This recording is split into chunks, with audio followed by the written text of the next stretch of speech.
capacité d'assimiler ce message. Au nom de Jésus-Christ, nous disons Amen. Bien-aimés, depuis le lundi 4 novembre, nous parlons du livre de souvenirs. Avec comme texte de base Malachie 3, versets 16 à 18, que nous lisons. Alors, ceux qui craignent l'Éternel, mettez-vous s'il vous plaît. Je cherche à ce que vous souligniez. Vous allez souligner beaucoup de choses. Prenez d'abord le stylo. Commencez à souligner. Soulignez la première chose qui me préoccupe. Alors, ceux qui craignent l'Éternel, on n'a pas parlé de tout le monde. On parle d'une poignée de gens. On dit ceux qui craignent l'Éternel. Ce matin, tu es l'homme le plus heureux, la femme la plus heureuse. Parce que tu fais partie de ceux qui craignent l'Éternel. Alléluia. Ta présence ici, dans ce sanctuaire, montre que tu aimes Dieu. D'autres sont restés à la maison. Et c'est cette minorité qui a poussé Dieu à ouvrir un livre. Nous sommes dans le monde spirituel, mais celui-même qui dit au travers de ce prophète qu'un livre a été ouvert. C'est qu'il y a des choses qu'on peut parler aussi. Et quand nous irons, nous les vivrons. Alors ce livre qui fut ouvert a fait l'objet de quelque chose. C'est-à-dire les souvenirs y étaient inscrits. Les souvenirs de ceux qui craignent et honorent l'Éternel. Alléluia. Il y a un deuxième texte devant vous là-bas. C'est le psaume 115, verset 12 à 13. Là, je vais retirer quelque chose. Là, je retire ceci. Chaque fois que l'Éternel se souvient de quelqu'un, non seulement qu'il lui donne des bénédictions générales, mais le Seigneur s'arrange à lui donner aussi de bénédictions particulières. Ce matin, le Seigneur nous a fait grâce pour chanter à sa présence. C'est une bénédiction générale. Dieu a fait grâce à nous tous pour que nous puissions chanter. Mais au-delà de ça, Dieu fait également grâce à chacun d'entre nous de manière particulière. Alléluia. Ce matin, la façon dont Dieu t'a béni n'est pas comparable peut-être à la façon dont il a béni l'autre. Il y a ce matin, pasteur Paul, les gens qui ont pris le pain sec. Ce matin, il y a également les gens qui ont accompagné ce pain-là avec des omelettes, avec l'avocat. J'explique comme cela pour que vous puissiez me comprendre. C'est ça le deuxième verset que nous lisons. Et Dieu va plus loin, verset 14, il dit ceci. En vous bénissant là, l'Éternel va augmenter la bénédiction. C'est ce que nous avons lu. Il a dit qu'il fera la différence entre celui qui le sert et celui qui ne le sert pas. Il va augmenter la bénédiction, pas seulement à vous, mais aussi à vos fils. Alléluia. Alléluia. Alors, nous avons dit que le livre de souvenirs était un concept qui renvoie à l'idée que Dieu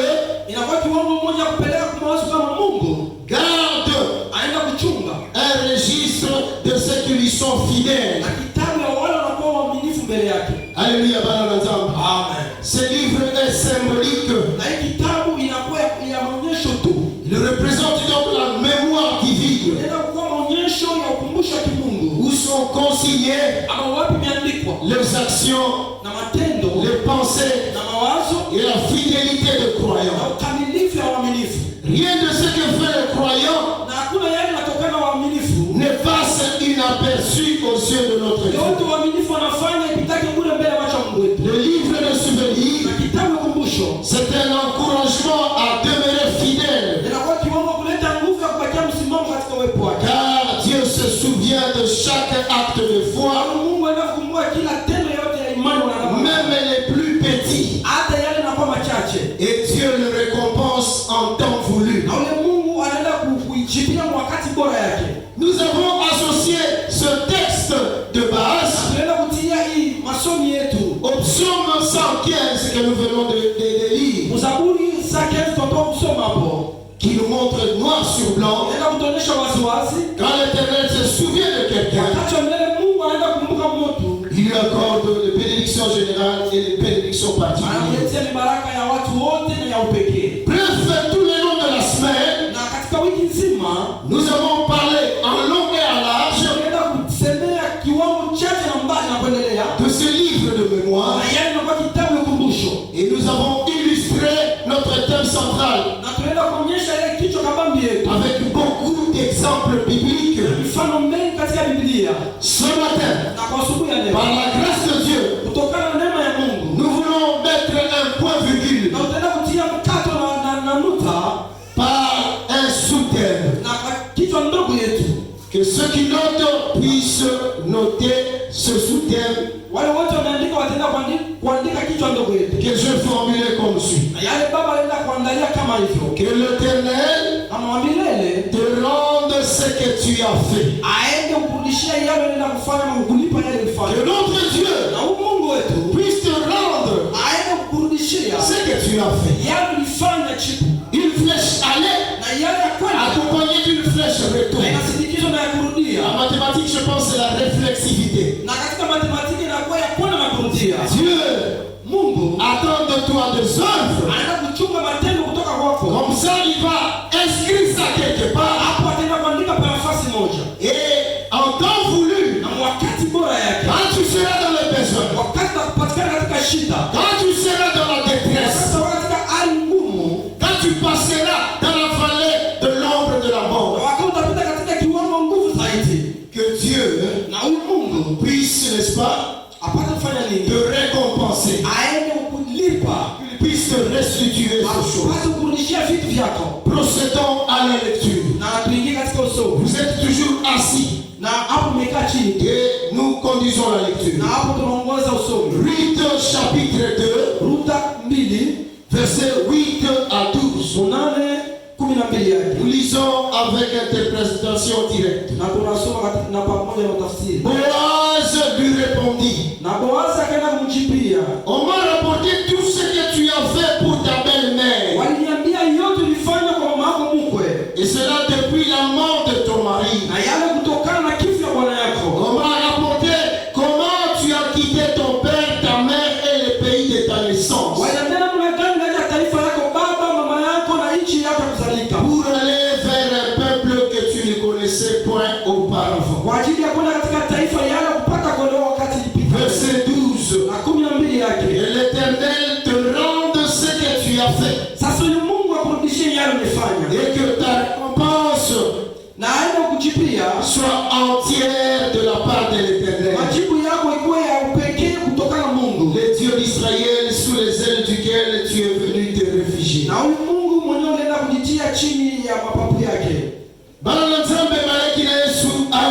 Amen. Dans ce passage, Boaz bénit Ruth pour sa bonté et sa fidélité. Fidélité envers sa belle-mère. Et Boaz exprime le souhait que Dieu la récompense pour sa bienveillance et sa foi. Avant d'entrer dans le vif de notre sous-thème, j'aimerais qu'on donne des explications et la signification de quelques personnages que nous venons de lire ici.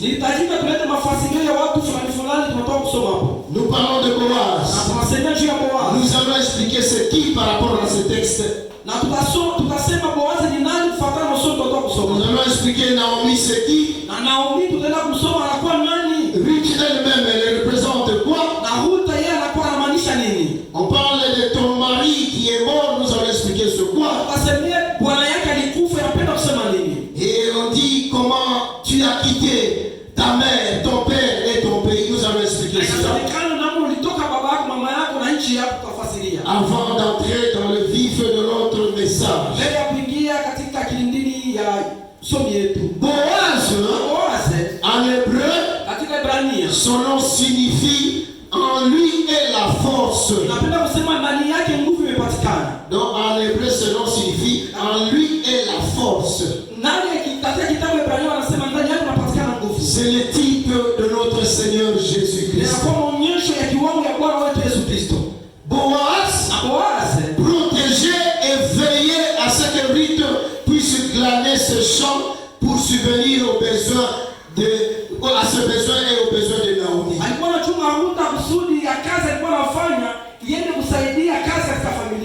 C'est ça Boaz. Le type de notre Seigneur Jésus-Christ. C'est un homme prêt à sauver les autres.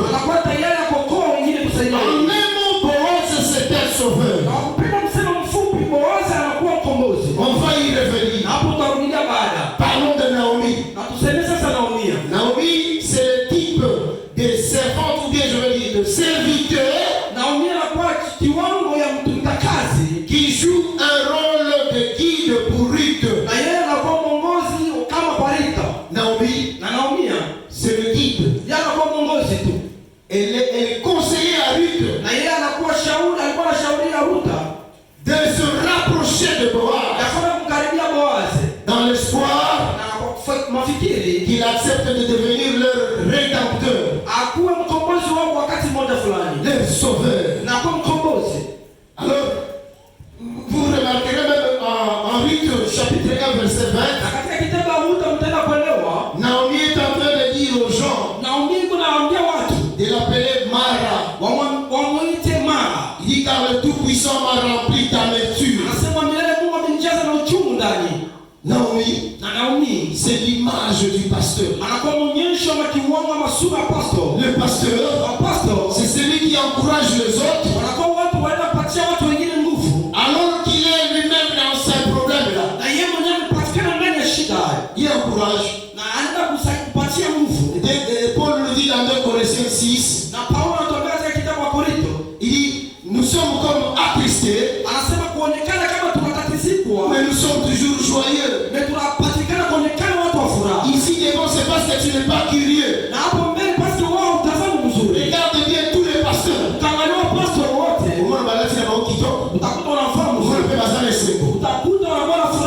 Mais Salomon est en bamba. C'est la Ruth. Tout ça la pembe. Soit à la papa.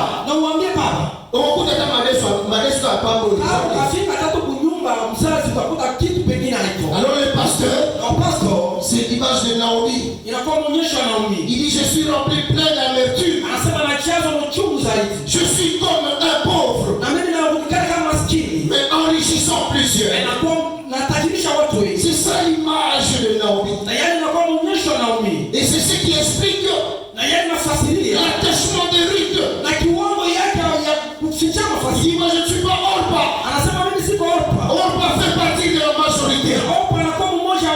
Les gens qui veulent s'associer aux futilités de ce monde. Les gens qui se retrouvent encore en train de faire les publicités. Les gens qui sont dans la boisson et qui trouvent des versets. Ça c'est le temps de Orpa. Les gens qui mettent la main dans la charrue et quand même qui regardent derrière. Ça c'est le camp de Orpa. Mais je veux que vous soyez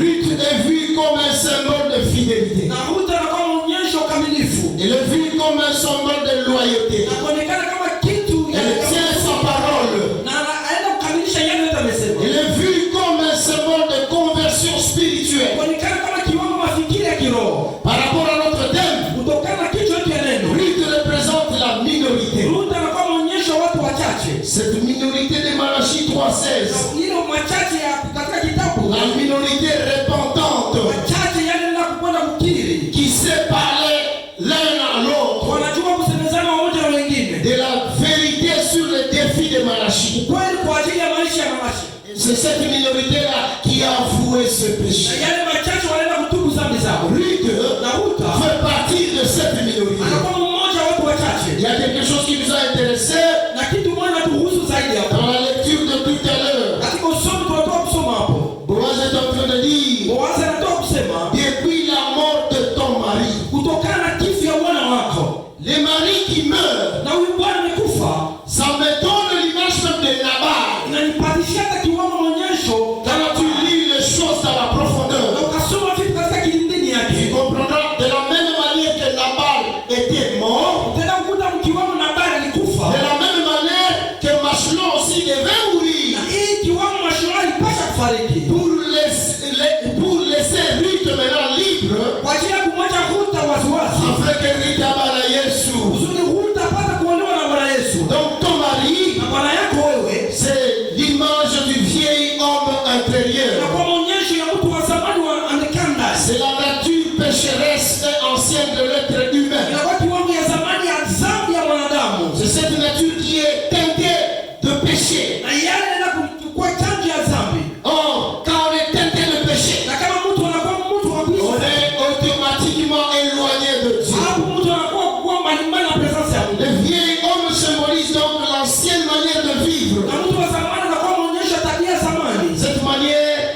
Cette ancienne manière de vivre Na kiwango ya zamani ya kuishi est opposée à la vie renouvelée par l'esprit. inakuwa maisha inarudiliwa upya na maisha ya kiroho. Ton mari, Na bwana wako c'est le vieil homme. anakuwa mtu wa zamani. Donc cette transformation Na ile mabadilisho de l'ancien en nouveau ya zamani kwa mpya représente inapenda kuonyesha le chemin vers la sanctification. njia ya kwenda katika utakaso yako. Et c'est une relation plus étroite avec Dieu. Inakuwa mapatanisho ya waziwazi mbele ya Mungu. Matthieu est en train de dire, Na Mathayo anatuambia large est le chemin na hapo njia inakuwa wazi, mrefu qui est à monene, qui mène à la perdition. inaenda kupeleka katika uharibifu katika kifo. Mais étroit est le chemin Ya kidogo inakuwa njia qui mène à la vie. inaenda kupeleka katika uzima. Alléluia, Baranazam. Amen. Le chemin qui mène à la mort, Na yale njia inapeleka katika kifo c'est le vieil homme. inakuwa mtu wa zamani. Paul exhorte que vous devez vous dépouiller de ce vieil Na homme. Paulo anaenda kutuambia inabidi tuondoke mbalimbali na huyu mtu wa zamani.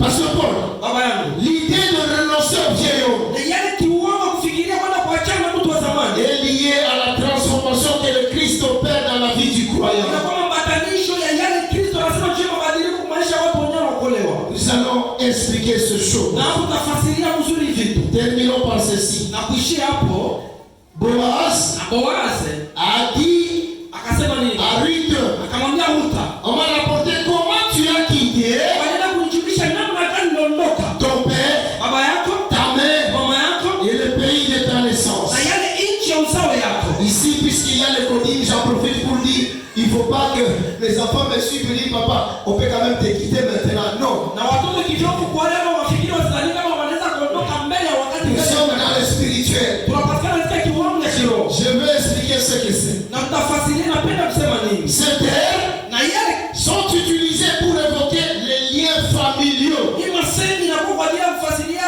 viwango makutaniko. les liens culturels, Inakuwa kiwango ya fasi ya kuishi. les liens spirituels. Inakuwa fasi ya kiroho. Famille bino bakanga bino. Familia yenu ni wafungwa. Next biso tokanga maka. Na hata sisi tulifungwa. Moki koleka 6e des humanités. Na wao hautapita somo ya sita pana. Si bato mutu baka stocké na ba groupe de prière. Na sisi wengine tukaenda katika wafuasi. Ofeti na ba jetu.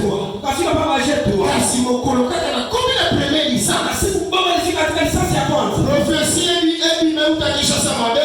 Unabii katoka katika Kinshasa baya. Oya Lubumbashi sur place. Même prophétie. Na Lubumbashi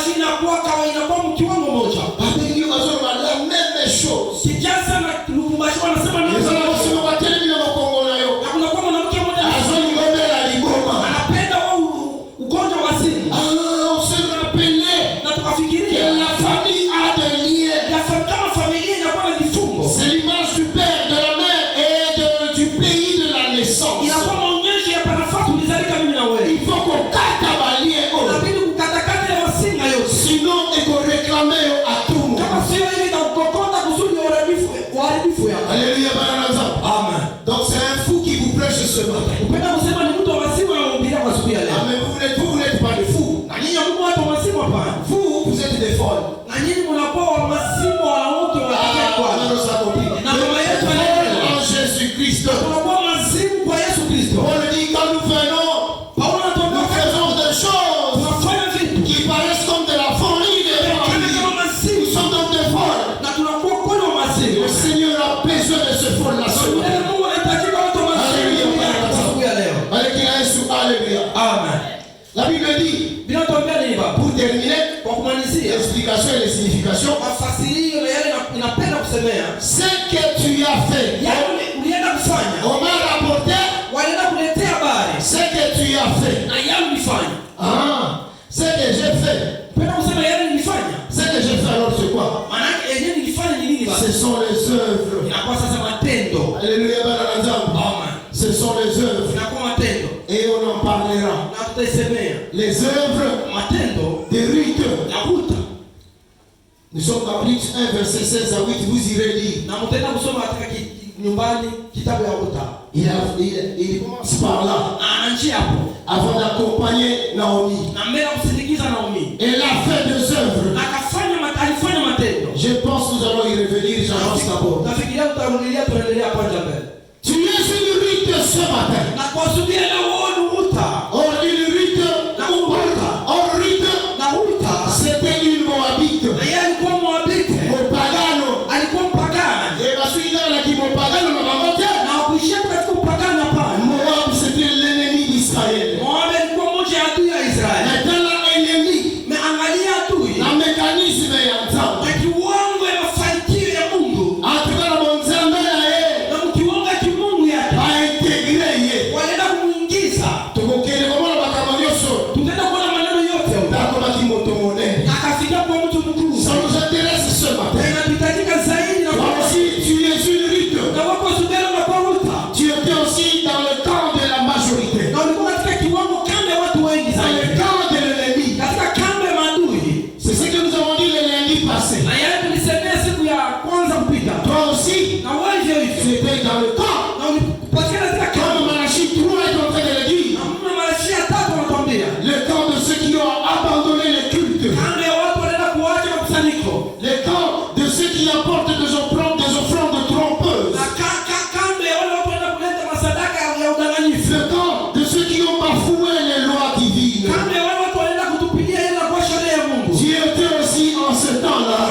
Sans Dieu dans ce monde.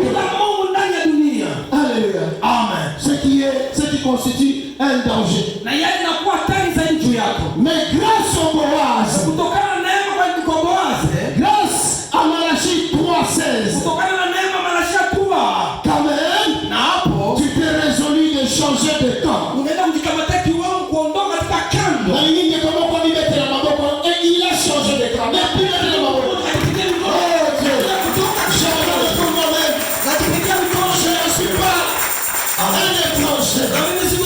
je suis un citoyen du ciel. J'ai changé de temps. Je suis devenu ta fille. Je suis devenu ton fils. Alléluia. Amen. Et comme je le disais le vendredi, un fils quand il traite avec le père, il ne vient pas comme si il négociait, comme on nous a appris de l'autre côté là-bas.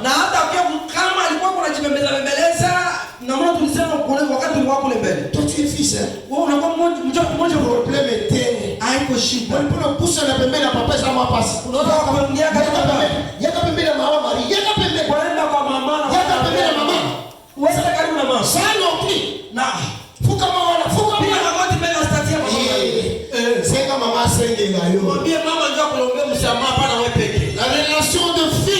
En paix. Mapatanisho ya mtoto kwa baba. Le ciel est déjà ouvert. Na mbingu inakuwa wazi. Toi, na wewe, tu rappelles au Père seulement tes œuvres. Wewe ukumbushe baba yako tu matendo. J'ai enseigné ça le mardi. Na baba alifasiria siku ya J'ai dit que Tabitha.